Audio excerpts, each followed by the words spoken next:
Українські мости продовжують втомлюватися, руйнуватися і просідати. Кілька років тому таке сталося із Шулявською переправою. Тоді найбільше запам'ятався коментар мера Києва з цього приводу.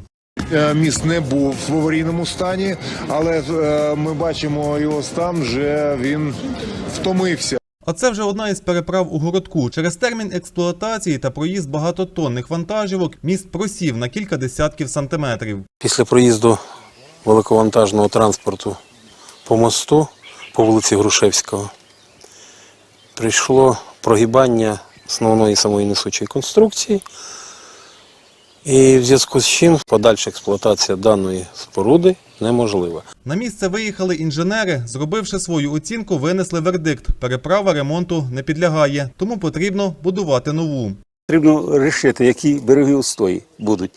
Чи бетонні монолітні, чи можуть бути свайні. Але якщо ми знаємо, що тут аж залягання недалеко гірських порід, от, можливо, туди сваї і не можна буде забити, чи їх треба бурити. Проте з'явитися вона може не раніше, як за кілька місяців, а може й ще пізніше. Усе через паперову тяганину. Цей міст потрібно буде розбирати, удаляти.